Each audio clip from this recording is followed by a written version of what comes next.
Hello, magandang araw. May welcome back mga ka-MC Biglo. So mga ka-MC Biglo, ako ay magluluto ng lechon pak show.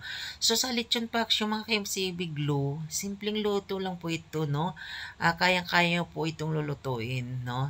Kung gusto nyo pong aking video mga ka-MC Biglo, paki-share na lang po, no?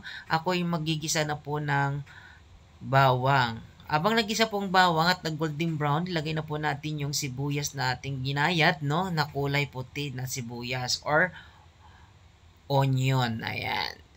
So, habang ako'y nagigisa po ng onion at bawang, nilagay ko po yung aking paminta na buo at laurel, no? Dahon ng laurel. So, habang nagisa na po natin yung bawang, sibuyas, at laurel at saka yung ating paminta, ilagay na po natin yung aking lechon kawali. Medyo halatang malamig pa mga ka-MC Biglo kasi kakagaling lang po yan ng rep. So sa inyo naman po mga ka-MC Biglo, kung ano ang gawin nyo po sa inyong ulam na lechon kawali or ginisang baboy or lechon man dyan o anong klaseng lechon o anong klaseng pagkaluto nyo, no? Pwedeng-pwede nyo gawing lechon paksyo po ito, guys. So, naglagay na po ako ng lechon sauce, no? Mga ka-MC Biglo. So, mga ka-MC Biglo, depende naman po sa inyo yan kung anong brand po ang gusto nyong lechon sauce, no? Pwedeng-pwedeng po kayong maghanap sa grocery para kung ano man ang gusto nyong lechon sauce, pwede po kayo makapili doon kung anong klaseng brand. Kasi yung sa akin po, yun lang po yung aking nilagay, no? Yun kasi ang aking bit na lechon sauce. So, naglagay lang po ako ng konting tubig, no? At kung meron po kayong na ano guys, dagdagan nyo lang ng pork cubes, no? Yung pork cubes ilagay nyo para malasa kasi nagdagdag po kayo ng tubig.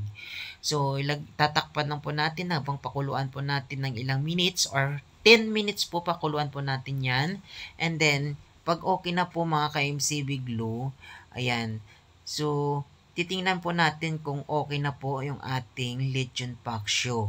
Ayan. Habang ayan kumukulo na mga ka-MC Biglo, sa 10 minutes na papakulo po natin yan.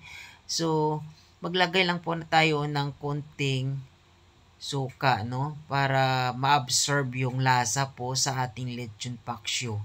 So, mga ka-MC Biglo, huwag masyadong marami po na suka ang ilagay nyo, ha? Kaya baka masyadong maasim, no?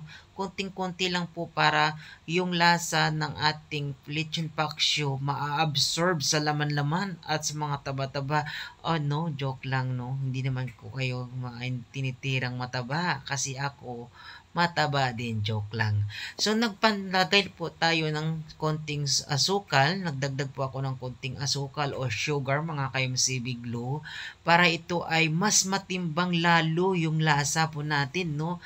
Kailangan matimbang at malasa po yung ating lechon pak show. So, habang ito ay nahalo po natin mga ka-MC Biglo, pakuluan lang po natin ng ilang minuto again para ma-absorb po yung nilagay po nating asukal sa ating lechon pak show.